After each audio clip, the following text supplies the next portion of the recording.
Finally officially WWE का जो PG time है, पीजी एरा है, वो खत्म हो चुका है। जब से मैं चैनल चला रहा हूं तब से तो है ही, और उससे भी बहुत टाइम पहले से है, जब से डब्ल्यूडब्ल्यूई ने एडवर्टाइजर्स को ज्यादा खुश करना शुरू कर दिया था। तो रेसलिंग ऑब्जर्वर न्यूज़लेटर का ऐसा मानना है कि जो रॉक ने अपना बिल्ड दिखाया रेसलमेनिया के लिए, जैसे कोडी रोड्स को मार रहे थे ब्रूटली, उल्टी सीधी भाषाओं का प्रयोग किया जा रहा था, एंड इसके साथ साथ जो पॉल हेमन वाली स्पीच थी उसको कंसिडर किया जा रहा है कि ये ऑफिशियली डब्ल्यूडब्ल्यूई की पीजी एरा का एंड है। अब पीजी एरा का मतलब सिंपल सा ये है कि भाई जो बच्चे भी देख सके वैसा कंटेंट दिखाया जा सके, लेकिन अब डब्ल्यूडब्ल्यूई उसके बारे में ज्यादा केयर करेगी नहीं। हालांकि इसका मतलब ये नहीं है कि इससे जो टीवी प्रोग्रामिंग है, मतलब आप यहां पे देख सकते हो, not to say the TV shows will be changing as decision hasn't been made, but it is something talked about as WWE nears the start of the Netflix deal. यानी कि जो नेटफ्लिक्स डील है उसके around WWE एक बहुत तगड़ा वाला shift भी लेके आने वाले, उसकी शुरुआत डब्ल्यूडब्ल्यूई ने अभी से कर दी है। और मुझे पता है पीजी अराउंड होने का मतलब फिर वैसे वैसे तरीके के कंटेंट की डिमांड भी होती है, और वैसे वैसे कंटेंट से डब्ल्यूडब्ल्यूई को रीच बहुत ज्यादा मिलती है। तो जो भी डब्ल्यूडब्ल्यूई के बिजनेस को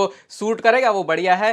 बस प्रॉब्लम ये है कि थोड़ा सा घर में देखने में प्रॉब्लम हो जाती है कभी-कभी। Okay, hello chatters, my name is Rohit and you are watching wrestle chatter.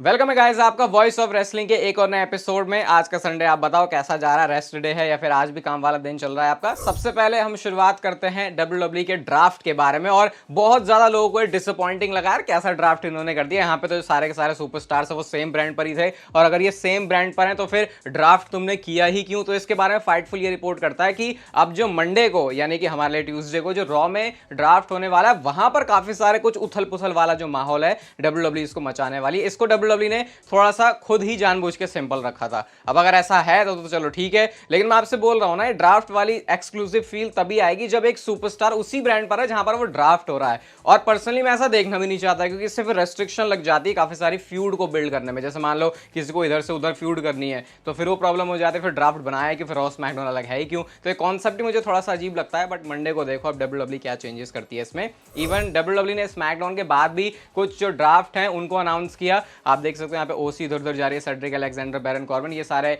वो नाम है जिनको डब्ल्यूडब्ल्यूई ने मंडे नहीं स्मैकडाउन के खत्म होने के बाद भी किया था। और इंटरेस्टिंग है कि बैरन कॉर्बिन जो अभी तक एनएक्सटी में थे अब उनको दोबारा से स्मैकडाउन में लेके आ रहे हैं। और ये ध्यान रखना कि ये वो बैरन कॉर्बिन नहीं है जो लास्ट टाइम आपने मेन रोस्टर में देखा था। भाई मेरे सिर से एक बहुत बड़ा बोझ उतरा है, पता नहीं मुझे ऐसा बोझ क्यों लग रहा है। असली बोझ तो वैसे डब्ल्यूडब्ल्यूई और ड्रू मैकिंटायर का था। ये ऑफिशियली फाइनली ड्रू मैकिंटायर ने डब्ल्यूडब्ल्यूई के साथ डील साइन कर लिया। और इतने टाइम से मैं आपको बता रहा था ऐसा हो गया वैसा हो गया, फिर मैंने कहा था भाई अब तो तभी बताऊंगा जब हो जाएगा। और भाई किस वे में हुआ, किस फैशन में हुआ। रॉक ने डेडिकेटेड ड्रू मैकिंटायर के लिए ही वीडियो डाली अपने इंस्टाग्राम पे, जहां पे वो उनको स्वॉर्ड गिफ्ट करते हैं और साथ में कुछ एनवलप था आई थिंक, और वहीं पे उनको ये पता चलता है कि जो कॉन्ट्रैक्ट वगैरह है डब्ल्यूडब्ल्यूई वाला जो उनका सीनियर सिस्टम में बैठ गया है, और ड्रू मैकिंटायर ने डब्ल्यूडब्ल्यूई के साथ एक नई डील साइन कर लिया। और इस चीज को डब्ल्यूडब्ल्यूई ने दिखाया है। ऐसा कितने सुपरस्टार्स के साथ होता है जिनको डब्ल्यूडब्ल्यूई ऐसे दिखाती है। और ये जो रॉक ने वीडियो डाली है इसको ये समझो कि ये डब्ल्यूडब्ल्यूई की तरफ से है, क्योंकि रॉक खुद आपको पता है डब्ल्यूडब्ल्यूई में टीकेओ में जो अपना शेयर है उसको रखते हैं। तो ये डब्ल्यूडब्ल्यूई ने इस तरीके से दिखाया, तो भाई बिग डील है कि ड्रू मैकिंटायर और डब्ल्यूडब्ल्यूई की डील साइन हुई है। मेरे को तो ये जानना था वैसे कि कितने पैसों की हुई है, मुझे पता आपको भी जानना था। फिलहाल तो इसके बारे में मुझे कुछ पता नहीं चला, पता चलेगा तो मैं आपके साथ शेयर जरूर करूंगा। लेकिन डेफिनेटली मुझे ऐसा लग रहा है कि शायद डब्ल्यूडब्ल्यूई के टॉप 5 जो भी करंटली सबसे बड़े कॉन्ट्रैक्ट है उसमें से एक जरूर होगा, क्योंकि जिस वे में डब्ल्यूडब्ल्यूई ने रिसेंटली ड्रू मैकिंटायर को ट्रीट किया है, और ड्रू मैकिंटायर ने भी जिस तरीके से डब्ल्यूडब्ल्यूई को हाइप और बिजनेस बना के दिया है। ब्लड लाइन के मेल डिवीजन यानी कि असली मर्दाना ब्लड लाइन की तो हम लोग हमेशा बात करते ही हैं, क्या फीमेल ब्लड लाइन के बीच भी वॉर हो रही है क्या? तो यहाँ पे एक ट्वीट मारा जाता है जहाँ पे bloodline civil war part 2 करके नाया जैक्स और नेओमी दोनों को टैग करते हैं। आपको पता है दोनों ही रिलेटेड है ब्लड लाइन से। तो इस पर रिप्लाई करते हुए नाया जैक्स ने लिखा कि मैं उसे प्यार तो करती हूँ, she is just lost right now, मतलब कि अभी उसकी जो बुद्धि है वो थोड़ी सी फिर गई है। और आपको पता ही है अब नाया जैक्स जिस तरीके से स्मैकडाउन में आ गए, उनकी स्टोरी यहाँ से चलेगी। नेओमी ऑलरेडी चैंपियनशिप के पीछे थी, अब नाया जैक्स भी उस मिक्स में आ गई है। तो यहाँ पे वैसे ब्लड लाइन की स्टोरी का यूज कर सकते हैं अगर जरूरत है, तो जबरदस्ती कुछ घुसेड़ने की जरूरत नहीं है इसमें।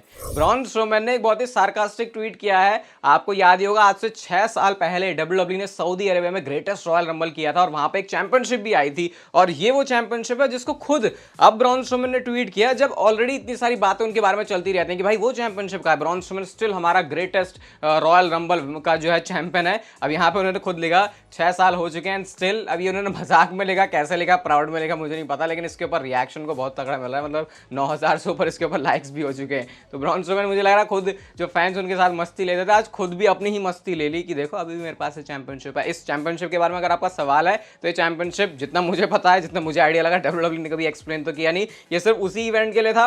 उन्होंने कहा इवेंट हो गया, चलो भाई सऊदी वाले खुश हो गए, अब हम भी अपना कल्टी काट लेते हैं, इस बेल्ट को जहां रखना है जैसा रखना है, उससे हमें ज्यादा कुछ लेना देना है नहीं, क्योंकि चैंपियनशिप कभी डिफेंड भी नहीं हुई है। चैंपियनशिप की बात चल रही है तो भाई एक नई चैंपियनशिप भी आ गई और बहुत ही एक्सक्लूसिव चीज मैं आपको दिखाने वाला हूँ। स्पीड आपको पता है डब्ल्यूडब्ल्यू ने नया कॉन्सेप्ट अपना ट्विटर के ऊपर, एक्स के ऊपर लेके आए थे डेडिकेटेड, वहीं पे इसके पूरे टूर्नामेंट शोज मैचेस होंगे, 3 मिनट के टाइम लिमिट वाले, सब कुछ मैंने आपको एक्सप्लेन किया है पहले।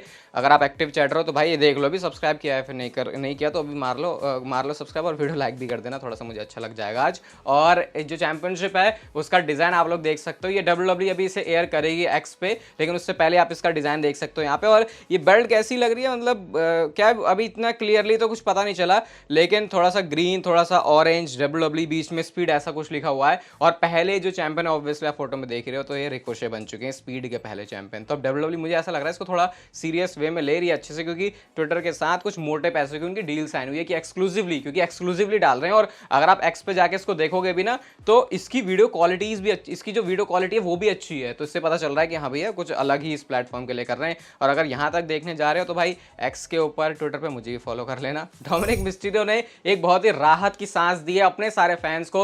आपको पता है उनके एल्बो में इशू आ गया है, फिलहाल कुछ टाइम के लिए वो डब्ल्यूडब्ल्यू टेलीविजन से ऑफ रहेंगे, मतलब ऑफ रहेंगे इन द सेंस कंपीट नहीं कर सकते वो। तो उनके बारे में डर्ट शीट्स की तरफ से आ गया कि भैया अब 9 महीने के लिए डोमिनिक गायब हो जाएंगे, उनको सर्जरी की जरूरत है। लेकिन डोमिनिक मिस्टीरियो ने खुद ही यहाँ पे बता दिया है कि भैया मुझे कोई सर्जरी की जरूरत नहीं है, मैं तो मस्त हूँ अपना आराम से, no surgery for this guy. और साथ में ये आई थिंक कौन सी मूवी है, कहीं की तो है, मूवी नहीं देखता मैं तो, जिसको पता हो बता देना, लेकिन उन्होंने इसी का रेफरेंस देते हुए बता दिया कि उनको सर्जरी की तो जरूरत नहीं है। तो ये थोड़ी सी अच्छी बात हो गई, इसका मतलब कि डोमिनिक की जो रिकवरी है वो शायद थोड़ी सी जल्दी हो सकती है।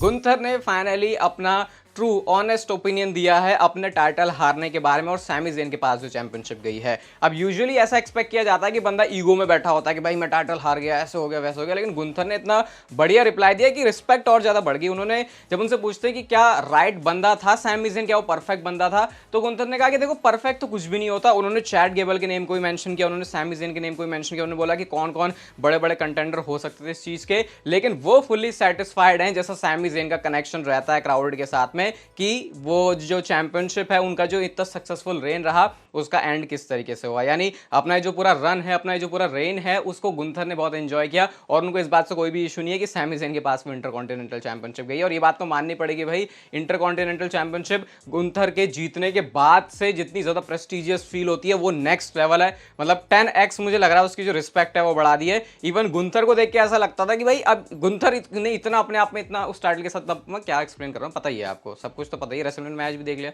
अब और कितनी तारीफ करें। अब हम उस एरा में एंटर कर चुके हैं फाइनली जहां पर विंस का कोई भी लेना देना नहीं है डब्ल्यूडब्ल्यू से। इवन मेरा ज्यादा लेना देना है डब्ल्यूडब्ल्यू से कंपेयर करो अगर विंस से, क्योंकि विंस के जो शेयर है मैंने आपको बताया था ऑन सेल आए थे, अब वो बिक भी चुके हैं। तो टीकेओ का कुछ भी होल्ड वो नहीं करते और सब जो है उनका इधर उधर हो चुका, मतलब बस खत्म ही हो गया, क्योंकि क्रिएटिव में रहे नहीं, बस अब रिलेशन है कि हाँ भैया इतना टाइम से डब्ल्यूडब्ल्यू उन्होंने चलाई थी तो बस इस चीज का रह गया उनका। एंड एक शॉकिंग बात है, मैं अगर आप समझ पा रहे हो उस चीज को तो मुझे बताना, निक खान ने अपने टीकेओ के सारे शेयर बेच दिए हैं। ये बड़ा शॉकिंग लगा मुझे, क्योंकि निक खान डब्ल्यूडब्ल्यू कंपनी के प्रेसिडेंट हैं, मतलब मालिक साहब हैं, जैसे विंस का जो था इससे पहले मालिक साहब, मतलब उस तरीके से जो ऑपरेशन चल रहे हैं उनको हैंडल करने के लिए। तो अगर निक खान खुद डब्ल्यूडब्ल्यू को चला रहे हैं तो उनको तो दिख रहा होगा डब्ल्यूडब्ल्यू ऊपर जाएगी, तो इनके शेयर को बेचना थोड़ा सा वियर्ड लगा कि यार इन्होंने शेयर क्यों बेच दिए। या ऐसा भी हो सकता है भाई उनको कुछ और अच्छी चीज लगी जहां वो इन्वेस्ट कर सके, या फिर घर में किसी तरह की कोई जरूरत, तो मुझे नहीं पता उसका रीजन क्या है। अगर आपको कुछ समझ में आ रहा है तो बताना। वैसे वीडियो मैंने रिसेंटली अपने व्लॉग रोहित पन वाले चैनल पे बनाई, आप जाके देख सकते हो, जहां पे मैं बोल रहा हूँ ना विंस से ज्यादा मेरा देना है डब्ल्यूडब्ल्यू से, तो वहां पे जाके आपको पता चल जाएगा। रोमन रेंस के बारे में बात करते हैं भाई, तो क्या डब्ल्यूडब्ल्यू ने ऑलरेडी ये बता दिया है कि तुम्हें कभी नहीं पता चलेगा कि रोमन रेंस का रिटर्न कब होगा। तो कल जो स्मैकडाउन हुआ था वहां ड्राफ्ट में हमने देखा कि पहले तो रोमन रेंस को ड्राफ्ट में रखा गया था, उसके बाद डब्ल्यूडब्ल्यू ने क्या किया, पॉल हेमन ने बोला भैया रोमन रेंस तो ड्राफ्ट से उन्होंने विड्रॉ कर लिया अपने आप को, एंड साथ में उन्होंने एक टर्म मेंशन किया इमीडिएट फ्यूचर, यानी नियर पॉसिबली कोई रिटर्न है नहीं रोमन रेंस का। अब इस तरीके से उस इमीडिएट चीज को यूज करने का मतलब क्या पॉल हेमन डब्ल्यूडब्ल्यू का स्टोरी लाइन में ये है कि वो फैंस को जो है ऐसे फील दिलवा रहे हैं कि भैया अभी तो नहीं होगा इसलिए वो ड्राफ्ट में नहीं है, है। एंड शॉकिंगली डब्ल्यूडब्ल्यूई उनका रिटर्न उस जगह पे करवा दे जहां पर वो किसी ने एक्सपेक्ट ना किया हो, क्योंकि ट्रिपल एच के टाइम में ये चीज हमने बहुत ज्यादा देखी है कि वैसे तो विंस मैकमैन कहते थे कि एक्सपेक्ट द अनएक्सपेक्टेड, लेकिन एक्चुअल में उस चीज को ट्रिपल एच ने करके दिखाया है। इवन उन्हीं के एरा में हमने सीएम पंक को भी वापस देखा, जो कि शायद कभी हो भी नहीं पाता। तो क्या डब्ल्यूडब्ल्यूई इससे यही बता रही है कि तुमको ना पता चलेगा भाई कि रोमन रेंस का रिटर्न कब हो रहा है, और शायद तुम लोग मान के बैठे हो कि वो बाद में होगा, और डब्ल्यूडब्ल्यूई ऐसा हिंट भी करे कि चलो अभी तो नहीं होगा, बाद में होगा। लेकिन सरप्राइजिंगली डब्ल्यूडब्ल्यूई जितना हमको एक्सपेक्टेड है उससे पहले ही रोमन रेंस को ब्लड लाइन की स्टोरी लाइन में फिर से रीइंट्रोड्यूस कर दे, जो कि उनकी स्टोरी लाइन है। तो ये तो बहुत एपिक रहेगा भाई, इसमें कोई भी शक नहीं है कि जब रोमन रेंस वापस आएंगे तो किस तरीके का वो सारा माहौल क्रिएट होगा, क्योंकि ऑलरेडी उनके अराउंड उनके जाने की वजह से तो हाइप हुई है। साथ में जो ब्लड लाइन की स्टोरी लाइन को कंटिन्यू किया गया है सोलो सिकोवा की तरफ से, जो अपने आप को पता नहीं कौन सा ही कहाँ का ट्राइबल चीफ समझ के बैठे हैं, वो और इंटरेस्टिंग हो जाएगा उस टाइम पे। एक बहुत तगड़ी वाली जोड़ी डब्ल्यूडब्ल्यूई फॉर्म करना चाह रही है, और क्या ये टैग टीम चैंपियनशिप की तरफ भी बढ़ सकते हैं? तो सबसे पहले तो यहाँ पे एक ट्वीट आता है जिसमें बताया जाता है कि 1 मिलियन से ज्यादा जो व्यूज हैं वो डब्ल्यूडब्ल्यूई के यूट्यूब चैनल पे हो चुके हैं, जहां पर रैंडी ओटन ने केविन ओवंस को ज्वाइन किया। इसके ऊपर रैंडी ओटन ने रिएक्ट किया, सिंपली उन्होंने ये आई वाली इमोजी यूज की है और केविन ओवंस को टैग किया। अब इसका जवाब किस तरीके से दिया केविन ओवंस ने? उन्होंने सिंपली आरकेओ के ऊपर वो KO लगा दिया। मुझे पूरा लग रहा है इनकी कोई मर्चेंडाइज आने वाली है। अब ऐसा आइडिया सही नहीं लग रहा कि डब्ल्यूडब्ल्यूई इनको थोड़ा सा टैग टीम रन दे और उसके बाद इनको चैंपियनशिप भी दे दे, क्योंकि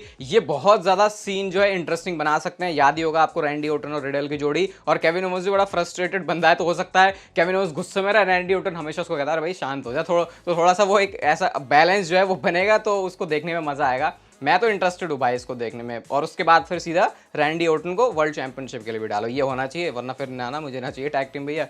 ये जो रैंडी ओटन है उनको तगड़ी वाली ट्रीटमेंट मिलनी चाहिए, क्योंकि अभी जैसा उन्होंने बोला उनको करियर में और भी नई जो ऊंचाइयां हैं उसको छूना बाकी है। आज की नेक्स्ट फाइनल स्टोरी है, ये मैं आपसे भी पूछना चाहूंगा। जिम कॉर्नेट के शो पर जिम कॉर्नेट ने यह बोला कि डब्ल्यूडब्ल्यूई इस समय रोमन रेंस और रॉक के मैच से बड़ा रॉक और कोडी रोड्स के मैच को देखती है। जिस तरीके से स्टोरी लाइन चल रही है, जिस तरीके से पिछले कुछ महीनों में रॉक और कोडी रोड्स का बिल्ड हुआ, तो इवन डब्ल्यूडब्ल्यूई ये भी प्रेफर कर सकती है कि वो रोमन और रॉक की स्टोरी लाइन नहीं, रोमन रॉक की स्टोरी लाइन नहीं, बल्कि रॉक और कोडी रोड्स की स्टोरी लाइन दिखाई, क्योंकि वो मेगा और बड़ा मैच है डब्ल्यूडब्ल्यूई के लिए अगर ज्यादा अट्रैक्शन लेने की बात है। और मैं तो इस बात से अग्री नहीं करता। एटलीस्ट अगर ग्लोबली देखा जाए तो भाई कहीं से भी मुझे नहीं लगता है रोमन और रॉक के मैच से बड़ा कोई, मतलब ये मैच से बड़ा कोई भी मैच है। लेकिन अगर सिर्फ वो हार्डकोर एक रेसलिंग फैन वाला बेस अगर देखा जाए, ऐसा रोमन या रॉक किसी ने तो बोला था कि एक कैटेगरी है बिल्कुल बड़े वाले रेसलिंग फैंस की, उनको भी वो भी मैटर बहुत ज्यादा करते हैं। तो उस हिसाब से शायद फिर डब्ल्यूडब्ल्यूई इस प्लान के साथ जा सकती है। अभी कंफ्यूजिंग है वैसे थोड़ा सा कि रेसलमेनिया 41 में किसका मैच होगा।